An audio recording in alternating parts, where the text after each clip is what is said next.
बिस्मिल्लाहिर्रहमानिर्रहीम। अस्सलाम वालेकुम। मेरा नाम है आसिफ और उर्दू हॉरर स्टोरीज में आपका खुश आमदीद। उम्मीद करता हूँ कि आप लोग खैरियत से होंगे।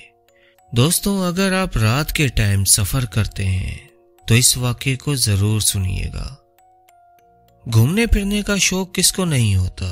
हर कोई चाहता है कि दोस्तों या फैमिली के साथ कहीं ट्रिप पर जाया जाए, और हर कोई चाहता है कि उनका सफ़र अच्छा हो और उस सफ़र को एक अच्छी यादगार के तौर पर तस्वर किया जाता है कि हम फला फला जगह गए थे, बहुत मज़ा आया था, वगैरह वगैरह। पर दोस्तों, अक्सर ऐसा भी होता है कि जिस सफ़र को हम खुशगवार तस्वुर कर रहे होते हैं वो एक भयानक सफ़र बन जाता है। एक ऐसा भयानक सफ़र जो हमारी पूरी जिंदगी पर अपना असर छोड़ जाता है। दोस्तों, ऐसा ही एक वाकया आपकी पेशे खिदमत लाया हूं। ये वाकया सुफियान ने कराची से भेजा है। इनका कहना है कि इनके साथ आज से 4 साल पहले ये वाकया रोनुमा हुआ था और उस वाकये ने उन पर इतना गहरा असर छोड़ा है कि इस वाकये के बाद उन्होंने कभी रात का सफर नहीं किया। तो चलें सुफियान भाई की ज़बानी इस वाकये का आगाज करते हैं। सलाम आसिफ भाई, मुझ में तो हॉरर स्टोरी सुनने का हौसला नहीं है। मेरा एक दोस्त आपकी स्टोरी सुनता है, उसके कहने पर मैं आपको ये वाकया भेज रहा हूं। मेरा नाम सुफियान है। मैं कराची का रिहायशी हूं और एक गवर्नमेंट स्कूल टीचर हूं। ये 2019 के दिसंबर की बात है। स्कूल से सर्दियों की छुट्टियां हो गई थीं। मैं और मेरा एक दोस्त अदनान, हम दोनों घूमने फिरने के बहुत शौकीन थे। हमने इरादा किया कि इस बार मरी चलते हैं और वहां लाइव स्नोफॉल देखते हैं। हमने कभी लाइव स्नोफॉल नहीं देखी थी, चनाचा हमने मरी जाने का प्रोग्राम बना लिया। इस ट्रिप के लिए हम 3 दोस्त जाने वाले थे, मैं, अदनान और तीसरा एक दोस्त जुबैर, जो कि आर्मी में कैप्टन है और उन दिनों उसकी पोस्टिंग लाहौर में थी। तो प्रोग्राम ऐसे तय पाया गया कि कराची से मैं और अदनान बाय रोड लाहौर जुबैर के पास जाएंगे और लाहौर से उसको पिक करके आगे मरी की तरफ निकल जाएंगे। सब तैयारियां मुकम्मल हो गईं। पहली छुट्टी के दिन हम दोनों ने खूब आराम किया क्योंकि कराची से लाहौर का सफर अच्छा खासा था और हम दोनों को ही ड्राइव आती थी, तो ड्राइवर बदल बदल कर हम आराम से लाहौर चले जाएंगे। अगले दिन सुबह 8 बजे हमने सफर का आगाज कर दिया, पर कराची की ट्रैफिक की वजह से हमें शहर से निकलते निकलते ही 9 से ऊपर टाइम हो गया। कराची से हैदराबाद तक मोटरवे होने की वजह से हम आराम से हैदराबाद तक पहुंच गए, पर हैदराबाद के बाद बहुत ज्यादा ट्रैफिक थी और सबसे ज्यादा हमको गन्ने से लदे एक ट्रैक्टर्स ने परेशान किया, क्योंकि उन दिनों गन्ने की फसल की उतराई का सीजन था। तो पूरा हाईवे उन ट्रॉलीज से भरा हुआ था। कार में ड्राइव कर रहा था। अदनान से कहा कि यार मैं तो अभी से उकता गया हूं। अदनान हंस के बोला कि बस सखर तक थोड़ी तकलीफ है, फिर मोटरवे से चलेंगे। बताता चलूं, उन दिनों सखर टू मुल्तान मोटरवे नया नया बना था। खैर, अल्लाह अल्लाह करके हम 10 घंटों में सखर पहुंच गए। हमने सखर में डिनर किया। डिनर के दौरान मैंने अदनान से कहा कि यार रात इधर ही रुक जाते हैं, सुबह आगे का सफर करेंगे, लेकिन अदनान ने इनकार कर दिया। वो सफर को लेके बहुत एक्साइटेड था। खैर, हमने डिनर के बाद दोबारा से सफर का आगाज कर दिया। अब गाड़ी चलाने की बारी अदनान की थी और हम मोटरवे पर सफर कर रहे थे। मोटरवे का सफर बहुत आरामदेह था। अभी हमको मोटरवे पर सफर करते आधा घंटा ही हुआ था कि धुंध पड़ने लग गई और जैसे जैसे हम आगे जाते जा रहे थे धुंध में तेजी आती जा रही थी। 1 घंटा ड्राइव के बाद धुंध की शिद्दत और बढ़ गई। घड़ी में टाइम देखा तो रात के 12 बज चुके थे। मोटरवे इतना वीरान था कि एक गाड़ी भी हमारी गाड़ी के आगे पीछे कहीं नजर नहीं आ रही थी। इतने में हमें उस धुंध में हल्की हल्की सी रोशनियां दिखाई दी। थोड़ा करीब जाने पर पता चला कि वो मोटरवे पुलिस की गाड़ियां थीं, जिन्होंने हमको रोका और कहा कि आगे एक्सीडेंट हो गया है और धुंध भी तेज है, हम मोटरवे बंद कर रहे हैं, आप यहां से नीचे उतरकर बाकी का सफर जीटी रोड से करें। बहरहाल हम उस इंटरचेंज से नीचे उतर गए। मोबाइल में जीटी रोड का मैप निकाला तो पता चला कि मेन हाईवे रोड यहां से 17 किलोमीटर दूर है और यहां मोटरवे से भी गहरी धुंध का राज था, जिसकी वजह से अदनान 30-40 की स्पीड से कार चला रहा था इस वीरान कच्चे से रोड पर और गहरी धुंध में। बस हमारी गाड़ी ही थी और किसी गाड़ी या इंसान का नामो निशान नहीं था। मुझ पर अजीब सा खौफ तारी हो रहा था, जबकि अदनान पुरसुकून था।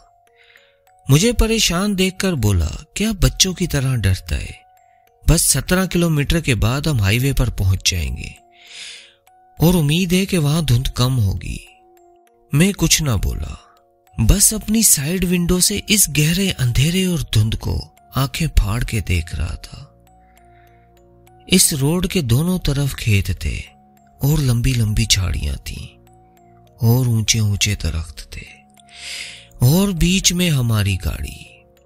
अभी मैं खेतों को ही देख रहा था कि खेतों से एक औरत बहुत तेज रफ्तार से दौड़ती हुई रोड पर हमारी कार के सामने आ गई। मैं जोर से चीखा, अदनान आगे देखो। अदनान ने घबरा कर ब्रेक लगा दी।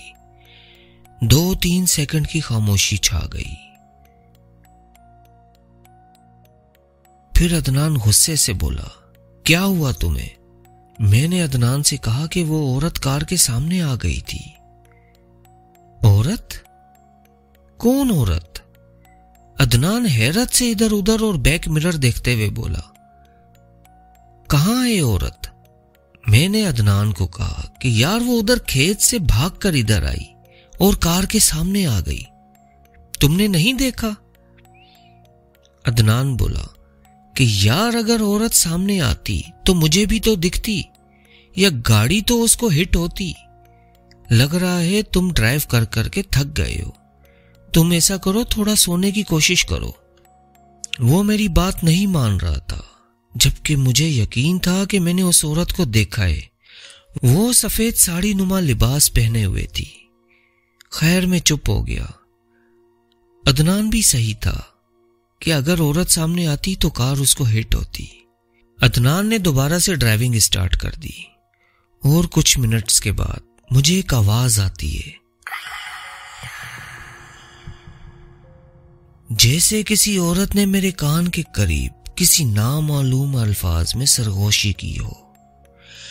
मैंने चौंक कर अपनी साइड वाली विंडो से बाहर देखा और ये मंजर देखकर मेरी सांसें रुक गईं कि वही औरत हमारी कार के साथ साथ हवा में उड़ती चल रही है। उसके बहुत ही लंबे लंबे बाल थे जो हवा में उड़ रहे थे और इसके दोनों हाथ ऐसे आगे को थे जैसे वो हमको झपटना चाह रही है। मैंने अदनान को चीख कर बताया। अदनान ने गर्दन घुमाकर देखा तो उसकी भी चीखें निकल गईं, क्योंकि इस बार उसको भी वो औरत दिखाई दे गई थी। उसने धुंध की परवाह किए बिना कार की स्पीड तेज कर दी, पर वो औरत अभी तक साथ साथ उड़ रही थी। जैसे जैसे हम कार की स्पीड बढ़ा रहे थे उसकी भी स्पीड तेज हो रही थी और इतने में उस औरत ने दोनों हाथों से उस कार को साइड से धक्का दे मारा, जिससे हमारी कार बुरी तरह अनबैलेंस हो गई। पर अदनान तेज रफ्तारी से कार चलाता रहा। वो औरत धक्का मार के पता नहीं कहां गुम हो गई थी। अब वो नजर नहीं आ रही थी और कुछ ही लम्हों बाद अचानक से इतनी शदीद धुंध हो गई कि हमको अपनी कार बादलों में चलती हुई महसूस हो रही थी। अदनान को मजबूरन गाड़ी स्लो करनी पड़ी। अदनान और मैं खौफजदा नजरों से एक दूसरे को देख रहे थे, पर हम दोनों के पास कहने को कुछ अल्फाज ना थे। बस अदनान ने इतना बोला, या अल्लाह रहम, ये क्या मखलूक थी। बस अल्लाह खैर करे, 2-3 किलोमीटर का रास्ता और रह गया है। अभी अदनान ने इतना ही बोला था कि कार में एक नागवार सी बू फैल गई। हमें समझ नहीं आ रहा था ये बू कहां से आ रही है। हालांकि हमने तो इस जमा देने वाली सर्दी की वजह से कार के सारे शीशे पूरे बंद किए हुए थे। बू से ऐसा लग रहा था जैसे कोई गोश्त सड़ रहा हो। कार में हमारा सांस तक लेना मुहाल हो गया। मजबूरन हमने कार के शीशे खोल दिए, पर वो बू थी कि खत्म होने का नाम ही नहीं ले रही थी। और इतने में कार में एक औरत के भयानक कहके गूंजे।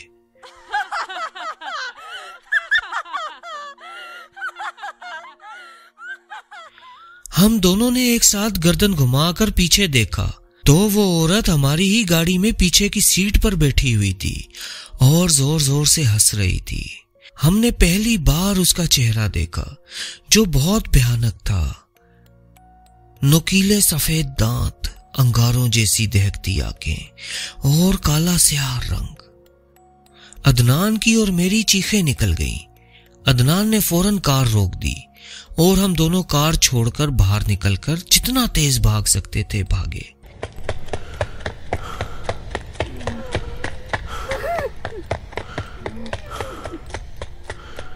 भागने के दौरान हमको पीछे से किसी के भागने की आवाजें आ रही थी और साथ साथ उस औरत के भयानक कहके भी सुनाई दे रहे थे। पर हम दोनों में हिम्मत नहीं थी कि पीछे मुड़कर देखें। बस हम भागते जा रहे थे कि अचानक सामने कुछ घर नजर आए। शायद यहाँ कोई छोटी सी आबादी वाला इलाका था। हमने उस पहले घर का ही दरवाजा जोर जोर से बजाया और मदद को पुकारा। इससे पहले कि दरवाजा खुलता हम दोनों बेहोश होकर गिर गए। जब मुझे होश आया तो मैं एक रूम में था और अदनान अभी बेहोश ही पड़ा था और मेरे सामने मेरा लाहौर वाला दोस्त जुबैर भी बैठा हुआ था। मैंने हैरान होकर पूछा कि तुम इधर कैसे और हम किधर हैं? उसने बताया कि अभी शाम के 5 बज रहे हैं और तुम कल रात से उसी घर में हो जिसका दरवाजा तुमने खटखटाया था। जब घर के मालिकान ने दरवाजा खोला तो तुम दोनों बेहोश पड़े थे और चुड़ैल चुड़ैल बोलते बुरी तरह से कपकपा रहे थे। चूंकि ये इसी इलाके के रिहायशी हैं तो इनको अंदाजा हो गया कि तुम्हारे साथ क्या गुजरी है।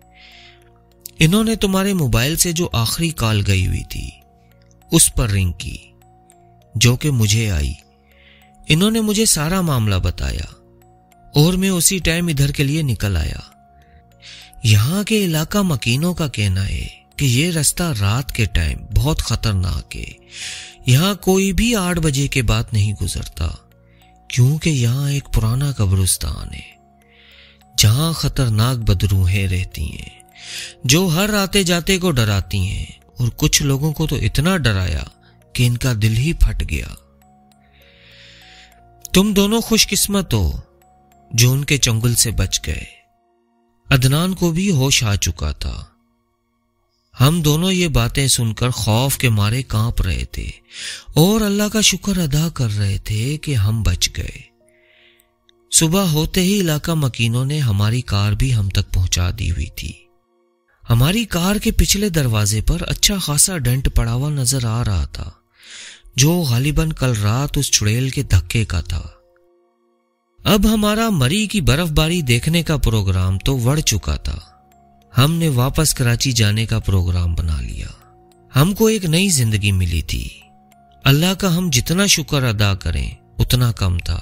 जुबैर का भला हो जो पहले लाहौर से उच्च शरीफ तक आया और उसके बाद हमको खुद ड्राइव करके कराची तक भी छोड़ने गया। इस वाक़े के बाद मैंने कभी रात को बाय रोड सफर नहीं किया और ना ही आइंदा कभी करूंगा। अल्लाह ताला हम सबको अपने हिफ्ज़ो ईमान में रखे, आमीन। तो दोस्तों कैसी लगी आज की स्टोरी कमेंट करके जरूर बताइएगा। वीडियो को लाइक कीजिएगा, चैनल को सब्सक्राइब कीजिएगा। फिर इंशाल्लाह मिलेंगे एक नई कहानी, एक नए वाक़े, एक नए किस्से के साथ। तब तक के लिए मुझे इजाजत दीजिए बहुत सारी दुआओं के साथ। अल्लाह हाफिज।